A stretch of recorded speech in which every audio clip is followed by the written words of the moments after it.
So hello, everyone, and welcome to this Zoom education session on meaningful activities.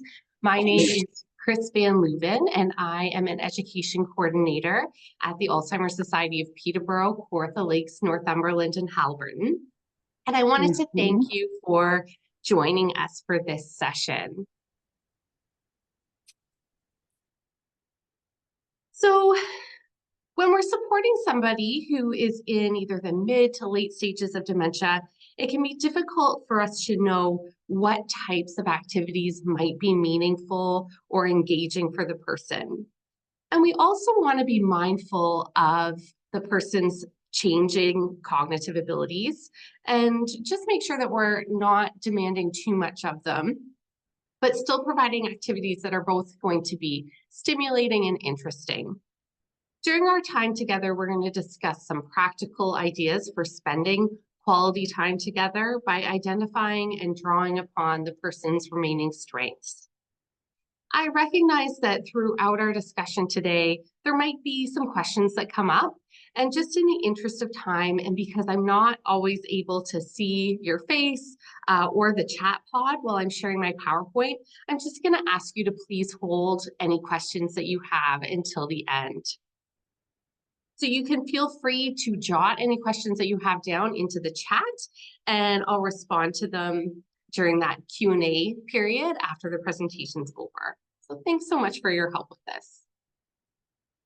The Alzheimer's Society of Peterborough, Kawartha Lakes, Northumberland, and Haliburton respectfully recognizes that our organization is located on the treaty and ancestral territory of the Mishi-Saugig Anishinaabe people, who were known as peacemakers among Indigenous nations.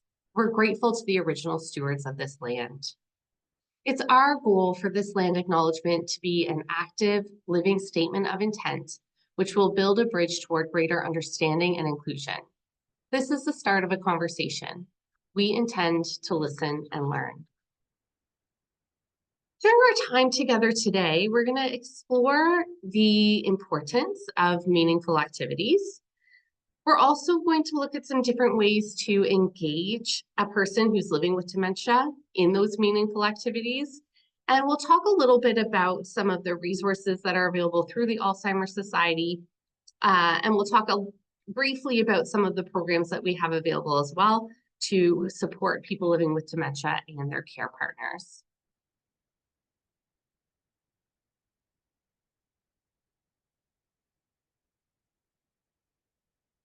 So this presentation is designed with varied audiences in mind. So whether the person that you're supporting lives at home or whether they're residing in a care setting like a retirement home or a long-term care home, the ideas for meaningful activities that we're going to be discussing today are still going to be applicable for you. Similarly, you might find that many of the activities we're going to be discussing can be either tailored or adapted to work. And that doesn't matter, depending on where the person is in their dementia journey. So whether the person's still fairly independent or whether they now require full-time support, there's always ways that we can find to continue to engage with that person through activities that are meaningful. Let's take a moment to reflect. So I'd like you to think of one of your favorite activities. So for myself, I really like being outside. I like spending time with my family, reading, and both playing and listening to music. I tend to gravitate to those activities that I find relaxing. For yourself, think about the activities that you do in your spare time and what it is about those activities that you find particularly enjoyable. Why do you do them? What about them makes you happy? Engaging in activities and tasks that we find meaningful is important for all of us. We tend to define ourselves by what we do. And to most people, the word doing is synonymous with being. Engaging in activities that are meaningful for us can help us to improve our overall quality of life for many reasons. The activities we engage in can help us to maintain or improve certain talents or skills. For example, the more we bake, the better baker we become. The activities we engage in keep us active, both physically and mentally. And also, when we're busy doing things that we find meaningful, that can make us feel productive and it can make us feel valuable and like we're contributing. The activities we engage in can help us to promote a sense of dignity and improve our self-esteem. And when we feel that pride in our successes and in our accomplishments, that helps us to build our self-confidence. Participating in tasks or activities that allow us to feel both meaningful and purposeful can increase our sense of self-worth. And the activities that we engage in allow us to feel autonomous and in control of our lives. Life can be really unpredictable. And when we choose what we want to do during the day, that can give us a sense of control. Think of how you would feel if you woke up tomorrow and there was someone else that dictated how you were going to spend every minute of the day. That might feel a little bit demeaning and it would definitely feel restrictive. There's a sense of freedom and autonomy that comes with being able to choose how we want to spend our days. All in all, when we spend our time doing things that make us feel meaningful, competent, and productive, or when we do things that bring us pleasure and joy, that has a positive effect on our mood and our overall well-being. And all of this applies for somebody who's living with dementia too. Engaging in meaningful activities can also allow people to focus on their current strengths and abilities and capabilities. And it's important for people living with dementia to feel that, despite those abilities that are changing, they can still participate in activities that make them feel productive and valued.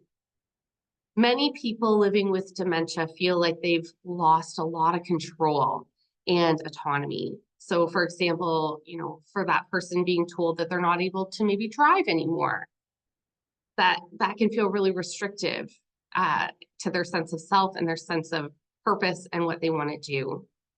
And it's another reason that finding activities that people find meaningful is so beneficial. I also wanted to mention that sometimes people living with dementia display certain behaviors because they're feeling frustrated, anxious, bored, or restless.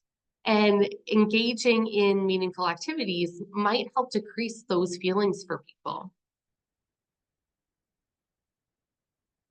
At this time, I'm going to lead us through a reflective activity. So I'm going to ask a few questions, and I'll ask you to simply think about how you might respond. So the first question, what makes a day meaningful for you?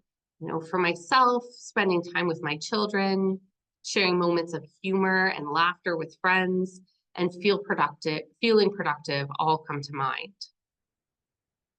Think about what makes that day meaningful for you in your life. Next, close your eyes and think about a time when you were extremely happy, contented, you felt relaxed, supported, and at ease. What activities did you do on that day? And as you bring that memory to mind, who were the people involved? So who was there with you and what made that day feel so meaningful?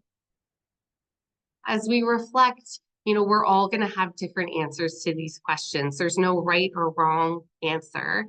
Just what matters to you matters to you. It's very unique to us as individuals. In this next part of the presentation, we're going to discuss different activities with some examples that you might try. And it's important that the activities are meaningful for the person living with dementia. So what is it that they enjoy? What brings them meaning and purpose? And it can help us if we think of both their past and their present. So, we might call on cues from what they liked to do in their younger years or what they did for a living, but also, who they are now, what brings them joy now. When considering meaningful activities, we want to think about activities that meet individual needs. So that could be their intellectual needs, physical needs, that need to have a creative outlet and different opportunities for self-expression, the need to build and foster relationships, spiritual needs, and the need for sensory stimulation. And we're going to explore these categories in more depth over the next few slides. We can try and engage the person living with dementia with reminiscing. That's one way to dive into some of those intellectual activities. Reminiscing taps into a person's long-term memory, which in the early stages of dementia is generally intact. That those long-term memories tend to last longer into the disease process. While conversations on current events might be difficult for the person, reminiscing about those things that happened maybe 20, 30, 40 years ago, those can bring a sense of comfort. Dementia doesn't impair a person's ability to feel emotions. So you can focus on the emotions of that memory, not the details when you're reminiscing. And what I mean by that is, for example, a person might not remember the date that they were married, but they might be able to share how they felt on their wedding day. Just an example. Activities that stimulate the memory can also be meaningful. And this could be things like puzzles and matching games to help with memory stimulation. Fill in the blank games are another example of this. So you could begin a phrase, and then the person living with dementia, it would be their goal to finish it. So for example, a stitch in time saves, most of you probably thought 9, or all is fair in love and war. I'm sure most of you had war come to mind or pop into your head. Another idea is engaging in everyday activities, and this taps into the person's procedural memory. So these are things like meal preparation, cleaning, grooming, sorting things, or even reading. When someone has dementia, other people tend to do and say a lot of things for that person. So doing those everyday tasks can feel quite empowering. You can adapt activities so that people with dementia are still able to participate as well. So for example, a person living with dementia who was a carpenter may not be able to build that cabinet from start to finish anymore, but they might still enjoy just taking a moment and sitting down with some sandpaper and sanding the wood. Or maybe somebody who used to love to cook might not be able to prepare a whole meal now, but they might be able to either knead the dough or cut some vegetables. Other activities could be asking someone to help you fold towels, or you could take all of the clean cutlery out of the dishwasher and ask the person to sort the spoons, knives, and forks. These activities provide the person with a sense of purpose and meaning, and the person might be more accepting of participating in these types of activities because there's that sense of helping that goes along with it. Something to note is that activities don't have to have a purpose for you. So, maybe somebody living with dementia has always just enjoyed spending time sorting through old papers. It's not necessarily a meaningful task for you, but for that person, she feels that she's doing something productive and useful. Reading or being read to is another intellectual activity. So if the person always enjoyed reading the paper or magazines or books, maybe this is something that you can now do together as an activity that you can do with that person. Or you can try looking for reading materials in accessible formats. And that could help the person living with dementia to continue to be able to read independently. Audiobook formats are one option that might work for the person. I once was speaking with a woman who was in the early stages of dementia, and she'd always been an avid reader of nonfiction books. But due to the symptoms of dementia, she was finding it really hard to follow the lines of text from one side of the page to the other. But she found, cleaning out the basement one day, found an old set of encyclopedias. And because the text was written in narrow columns, she found that really easy to read without losing her place. Additionally, if there's interest and ability, there are books that are written specifically for people living with dementia, both fiction and nonfiction. These are large print books, and generally they really limit the number of words per page. There might also be some pictures with the words, but the content is created specifically for adults. And you can find buying options for these types of books online. People with dementia are adults with adult sensibilities, so childish tasks might not be as desirable for them. They might still be tasks that a young person would do, like coloring or doing puzzles, but they need to have that adult theme or be geared to adults. It's also important to find activities that are just meaningful to the person living with dementia. So if somebody was never a reader, I don't think that now's the time that we're going to convince them to have that joy of reading. We have to find the things that they have always liked to do or been drawn to.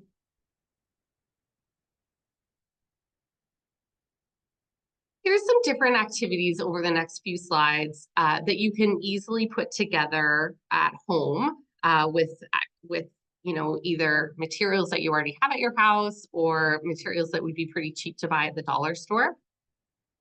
And it's just some different intellectual style activities that might be fun to try out. So if you have bingo chips or poker chips, you can create a template like the one that you see here on the screen. And you ask the person living with dementia to match each colored chip to the correct image on that template. If the person enjoys gardening, one option would be to purchase packets of seeds and then photocopy the packets and have the individual match the physical packet of seeds with the image of that packet of seeds. And then when you're all said and done with that activity, you could plant the seeds together. This is both an intellectual and a tactile activity. If you have a deck of cards, you could create a template for each suit, like you see here, and ask the person to place each card from the deck onto the matching template. If you have items in different sizes, you can create an outline for each of the sizes and ask the person to place each item onto the appropriate outline. If you have different colored bowls and items, you could create a matching or sorting game. Here, in this example, they used clothespins, which also makes it a tactile activity because the person might enjoy being able to either place that clothespin in the bowl or clip it to the rim of the bowl. And sorting activities are limitless. You can create your own by cutting out pictures from magazines or printing some off the internet. And some examples of sorting activity subjects are things like house pets versus wild animals. You could do the NHL teams, the original six versus the latecomers. You could do Major League Baseball teams, American League versus National League. You could do winter sports versus summer sports. The key is to select a topic that's of interest to the person living with dementia so that they are more likely to want to engage with that sorting activity. Another idea is to gather some different little trinkets or items into a bag or a box, and then write what each item is on a piece of paper, and then ask the person to take the items out of the bag one at a time and match it to its correct label. You could ask the person as well to share a story about each item after they've found the correct label for it. So if you use items that are meaningful to that person, they may have a story to go along with each one. You can also easily create your own puzzle. Here they just use 2 different colors of paper to make a very simple puzzle. If someone used to like polishing shoes or likes cleaning things, you can give them some shoe polish and some shoes. Or they could clean their eyeglasses, or they could match up socks out of the library or out of the laundry. Find an activity that they might enjoy. In this picture, you can see an example of a farm-themed activity kit. So here, there's some different plastic animals, there's some coloring sheets, there's seeds to plant, there's a book about farming, lots of different pictures. So this is another option, is to put together different themed kits. There are also many resources available for free or minimal cost online. So here in this picture, you can see a paint chip color matching game, and this idea was found on Pinterest. And at the end of the presentation, I'll share some different websites and resources that you can use to access some more ideas. Moving on from our intellectual activities, we'll chat a little bit about physical activities, because these are another type of activity to engage in. Alzheimer's disease doesn't usually have a significant impact on the person's physical abilities until the very late stages. So it's important to support the person living with dementia in physical activity while they're still capable of doing it. There's many health benefits to physical activity. Think about how you feel after a long walk or a workout at the gym. Exercise causes the brain to release endorphins, which help to improve our mood and create a sense of relaxation and increase our alertness. Physical activity might also help to slow the progression of any dementia. And there's lots of different examples of activities that you can do with the person living with dementia that combine both physical activity and social activity. So one option would be to go to a museum. So we're getting physical activity walking around, and smaller museums, local museums tend to be pretty reasonably priced to spend the day there. And they can help to spark some memories too if they're local museums. You can consider visiting a park, a butterfly conservatory. You can go on a nature walk. That's a good way to get some exercise in. You can visit a local senior center. So we have different centers in our area that also offer some different workout or exercise classes geared to seniors.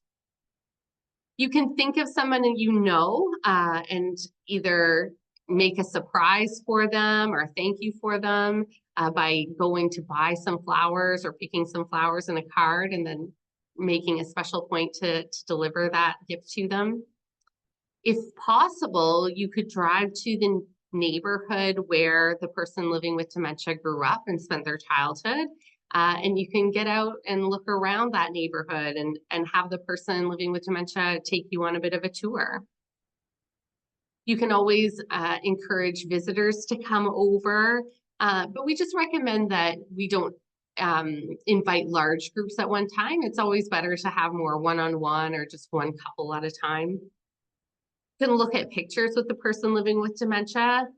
Again, we just suggest that you avoid quizzing the person about who is in those photos because that can be stressful for the person. You can get the person to help with either simple house chores or yard work like raking or sweeping. Both of those are physical activities as well. And when we think about the types of physical activities that we would choose, focusing on larger movements is usually easier. So thinking about those gross motor skills rather than fine motor skills. So for example, maybe going swimming or walking or participating in a Tai Chi class or group.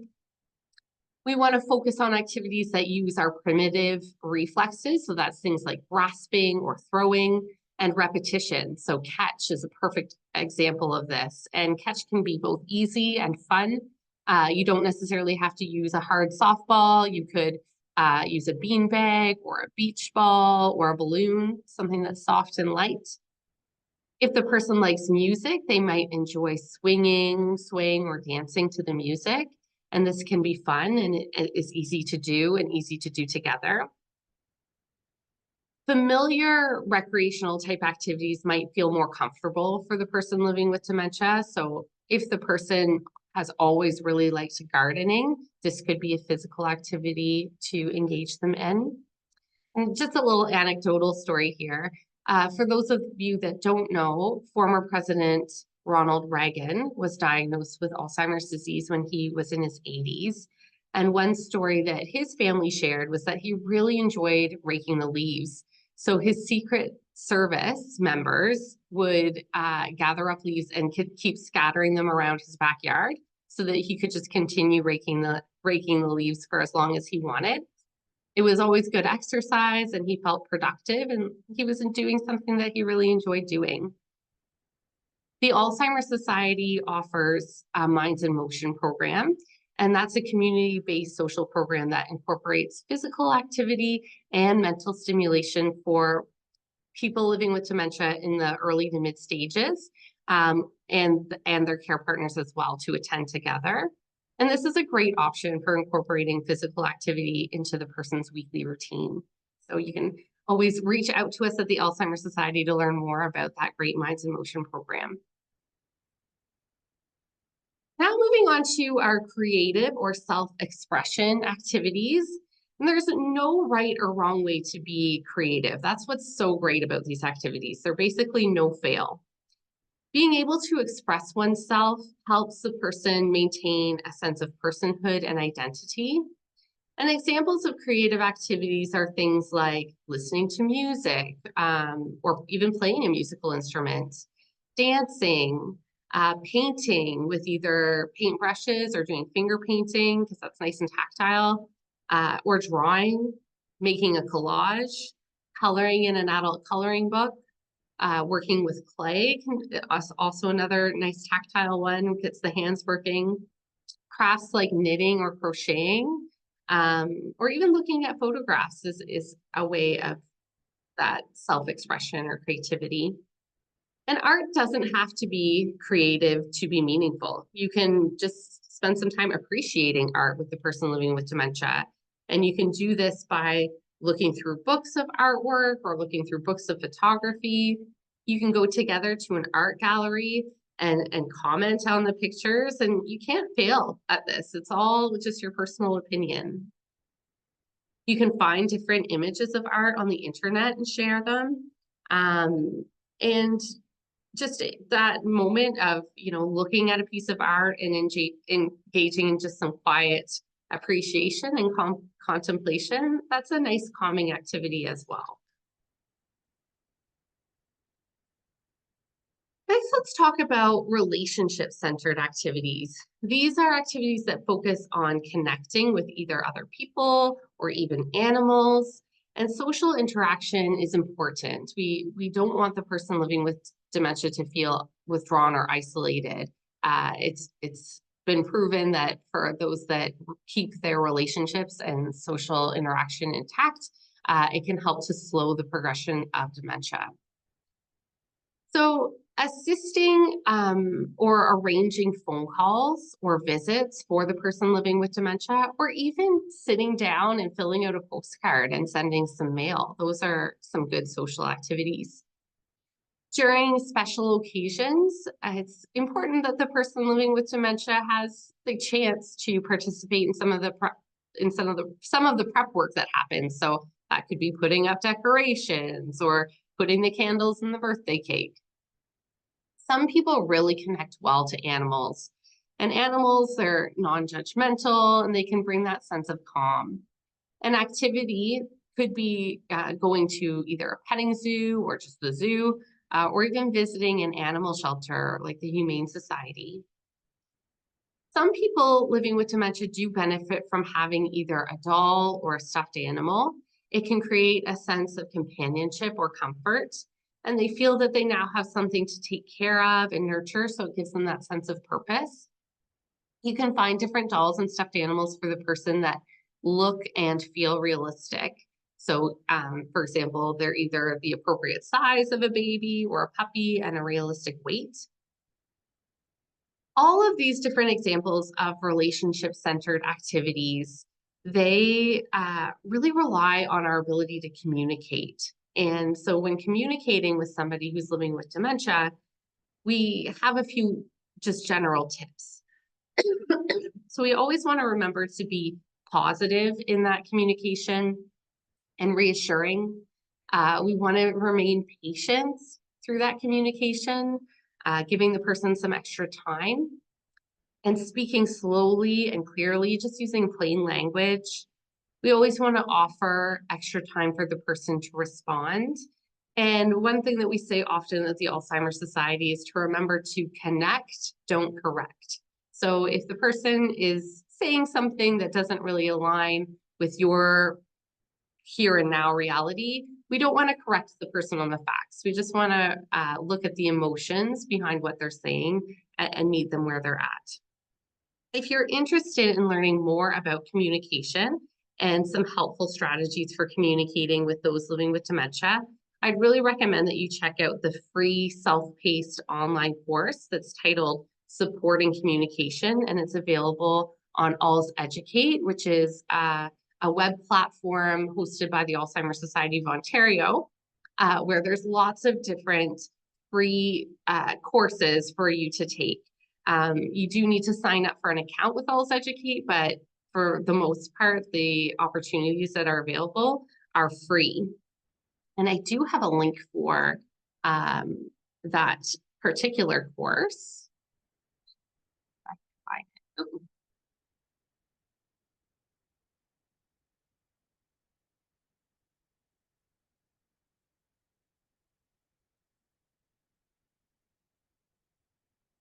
Share that on the chat real quickly so I don't forget to do it later on.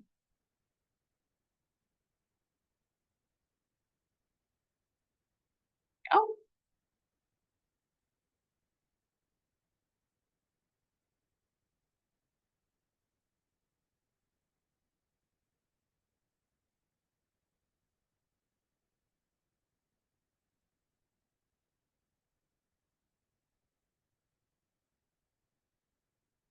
okay. Hopefully we can still see the slideshow after that little interlude there.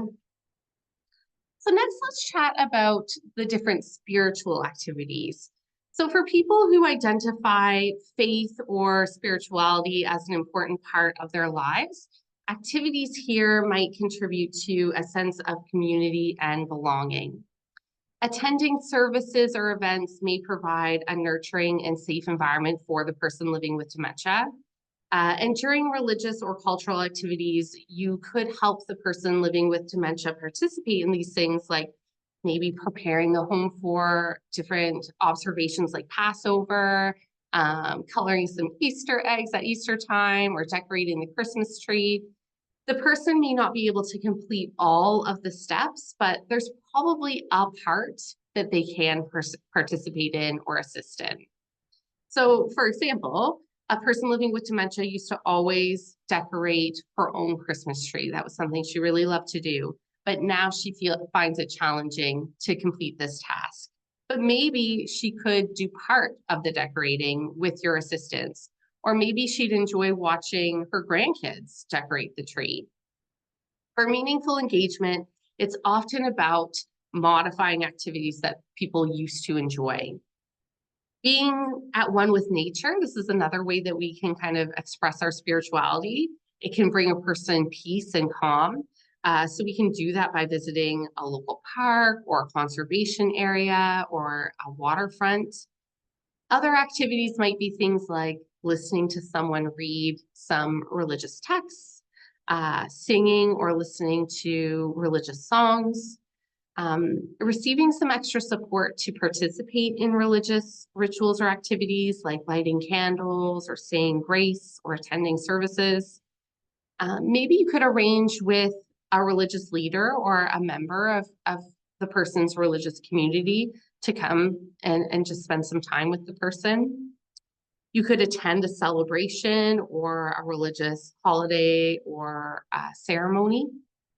And sometimes using art or music to explore and express spirituality is also a helpful way to tap into that emotion and that connection.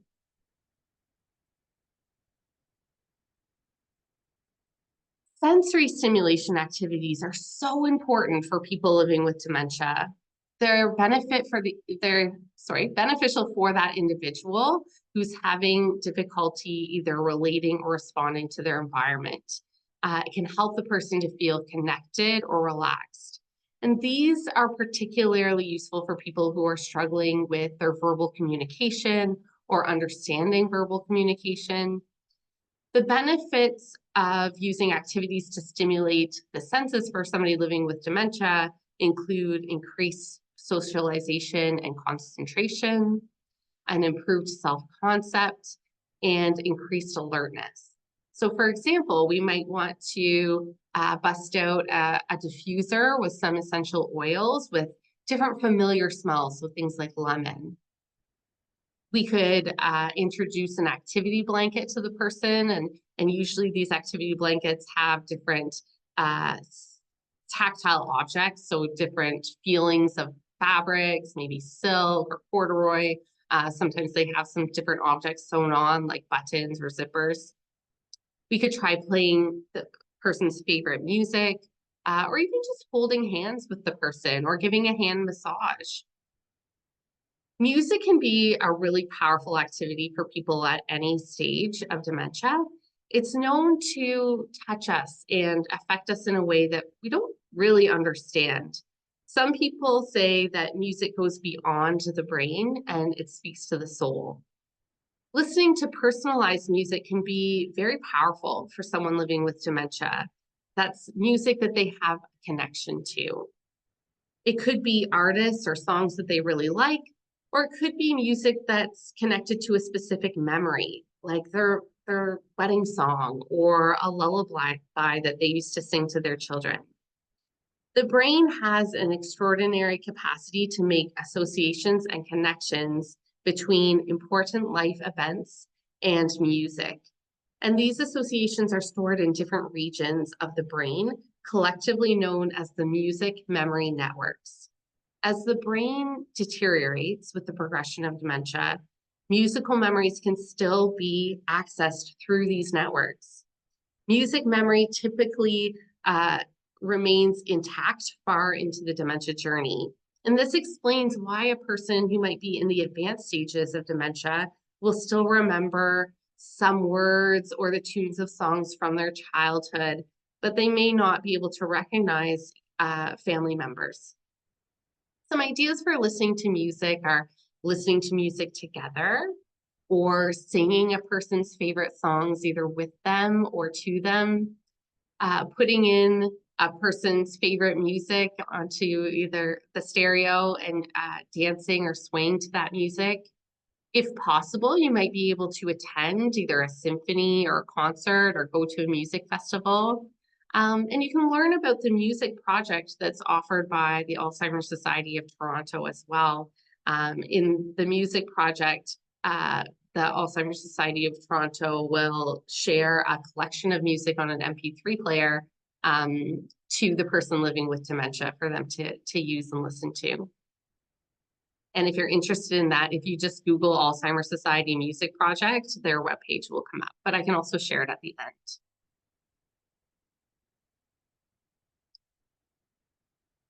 So here's another idea for an activity. You could create a memory box for the person living with dementia.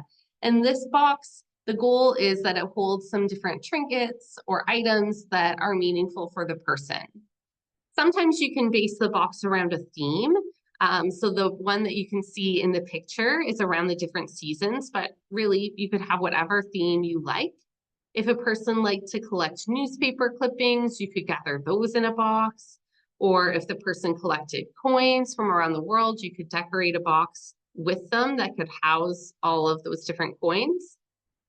One activity is finding the items together to put into the memory box. And another activity is taking those items out and just having some time to reminisce about them. One of our colleagues at the Alzheimer's Society worked with a family via email and phone to guide them to create their own kit for a family member who was living in a retirement home. And this kit was designed based on the person's previous work history and their lifelong interests. So you can see lots of tool type things and flashlights and batteries. So in this trinket box, it's just something to provide kind of some stimulation for that person living with dementia. They can open the box and engage with those different tactile items. Fidget objects are another way to provide tactile stimulation for somebody who's in the mid to later stages of dementia. These activities, They might be something that you try a couple times, and sometimes the person living with dementia might really engage with them, or maybe they may not have interest in them. Just something to try out.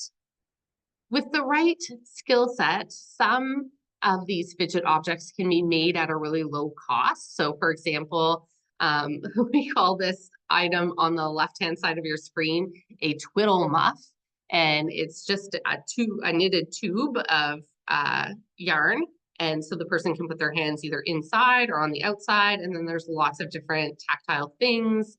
You can see beads, some different knitted things for the person to engage with. There's some buttons, that kind of thing. And then on the right-hand side, there's a fidget board on the screen. So if you had some old knickknacks of hardware kicking around, you might attach those to a board and let the person engage with them. It's important to be aware that some fidget objects can be pretty expensive to purchase. So the doll that's in this particular picture is designed specifically for people living with dementia. It can cost up to $200. But it's something that you can, there again, search up online some different, if you're specifically looking for a doll like that, you can Google it. Or there's also, I have a link for that as well. So if you're interested, please let me know. Okay, so now that we've shared some examples of different types of activities, how do you decide which out of all of those different examples would be the best and most suitable for the person that you support? It can be helpful to do a little bit of reflecting first. So we're going to think about the person living with dementia. Think about the activities that are important to them. And, you know, that's looking back on their past life experience and just knowing the person well and knowing what types of things they find interesting and engaging. Then you also want to think of how am I going to engage the person in these activities? So you've kind of made a decision of what types of activities you want to try out. Then it's time to think about, you know, when's the best time of day to engage them in this activity, or what's the best way to bring them into this activity that it's going to spark their interest. And also just taking it back to the types of activities they enjoy doing. You're going to be much more likely to want to do the activity with you if it's something that they find fun.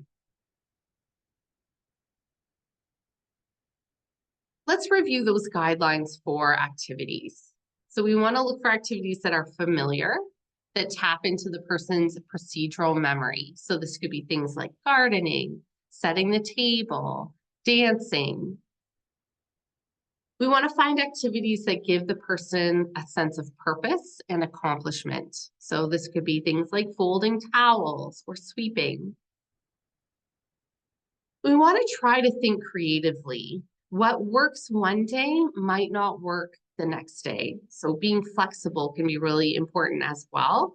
If you want the person to help water the flowers and instead they start pulling out weeds in the garden, that's okay.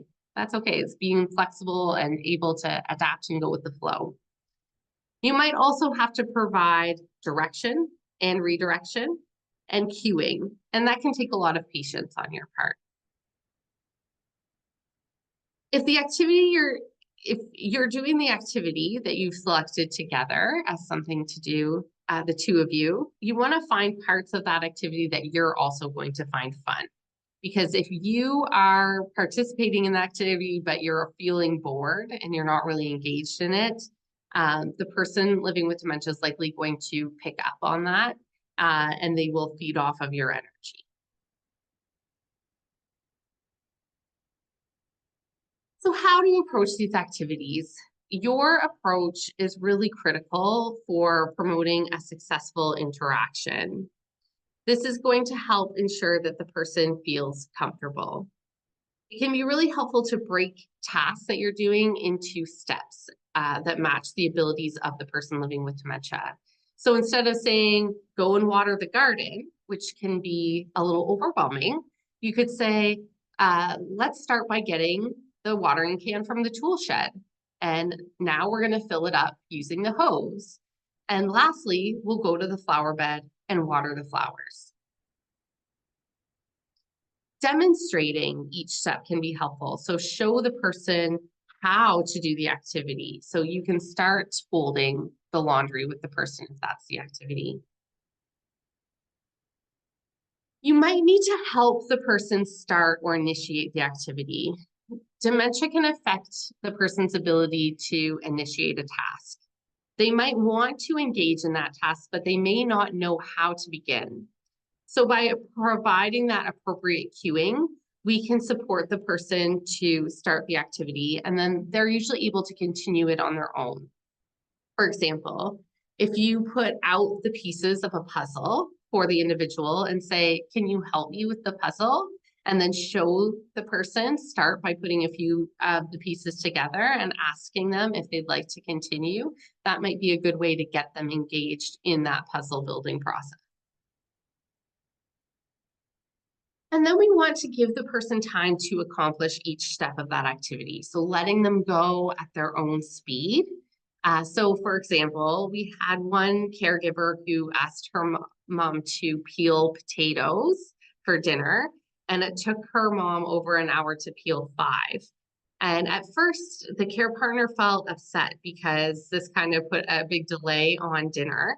But when she saw that her mom felt really happy and productive for having done those 5 potatoes, the next time she just got her mom to start peeling at an earlier time. So she knew it was going to take her extra time to do that task and to peel those potatoes. So they just started sooner.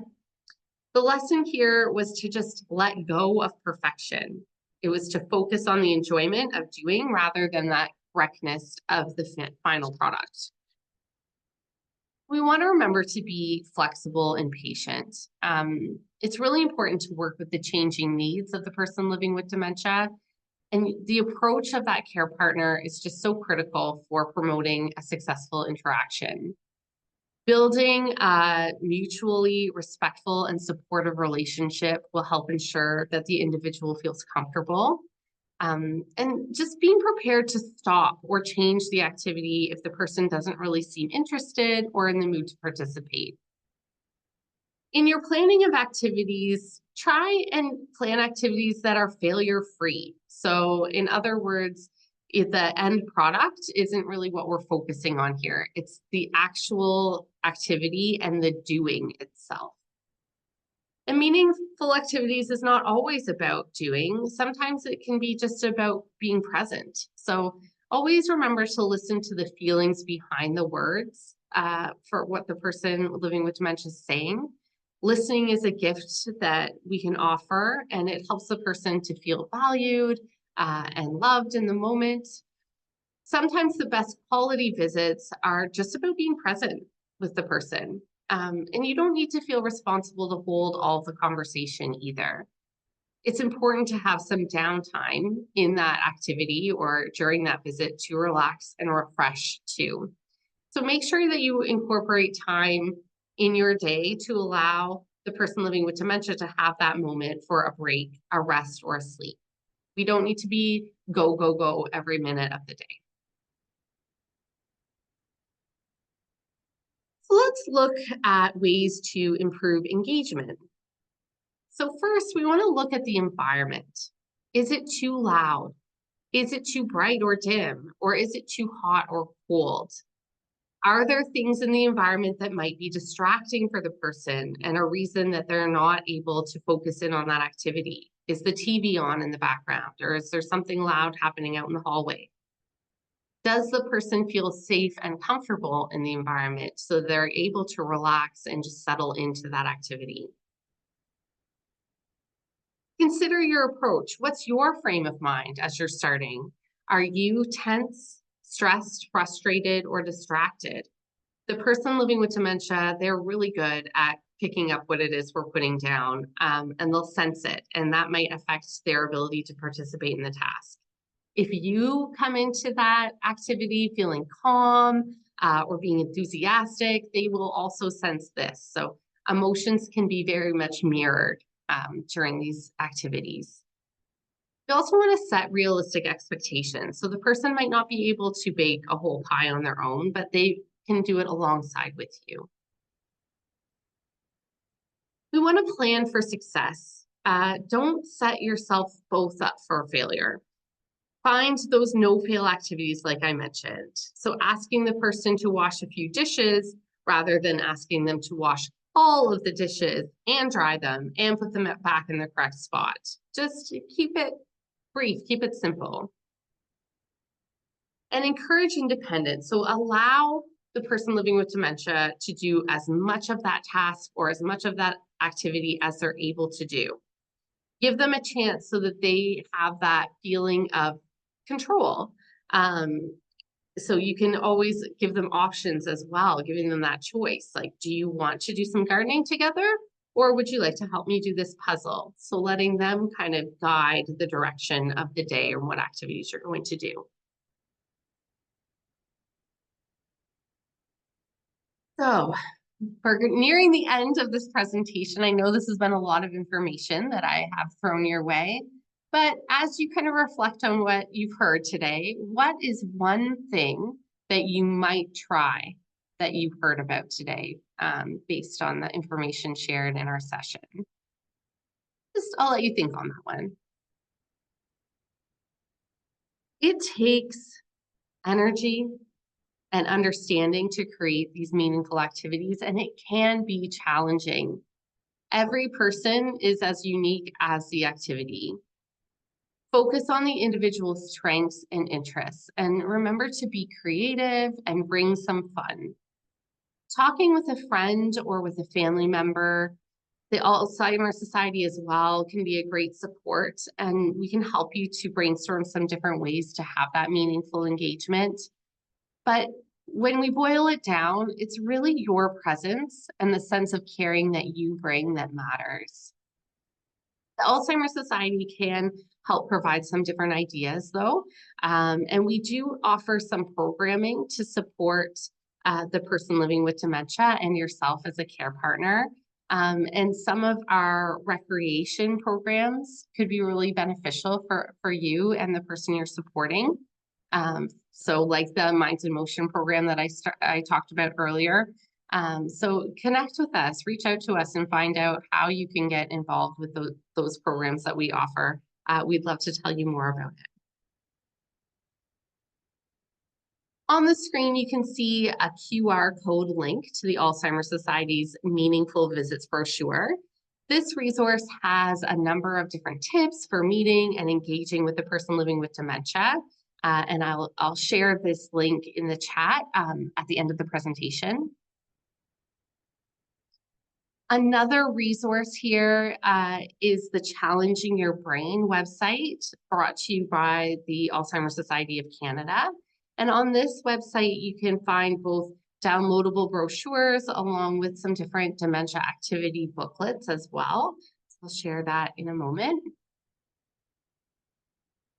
This Making Visits Meaningful website is also from the Alzheimer's Society, and many of the tips and strategies that we outline in this presentation can be found on this section of our website.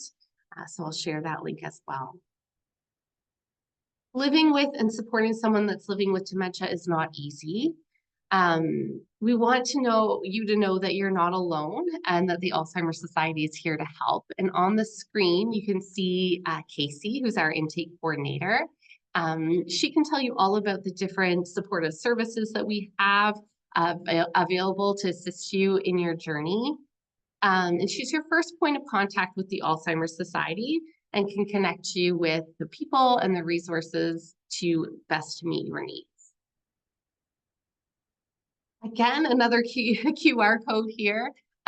We really appreciate any feedback that you might have about this presentation. The helpful suggestions that you share in this feedback survey help us to improve the education that we offer, and we really thank you for your input. Here's my contact information. At this time, I'm going to stop sharing my screen and stop the recording and open up the floor to questions.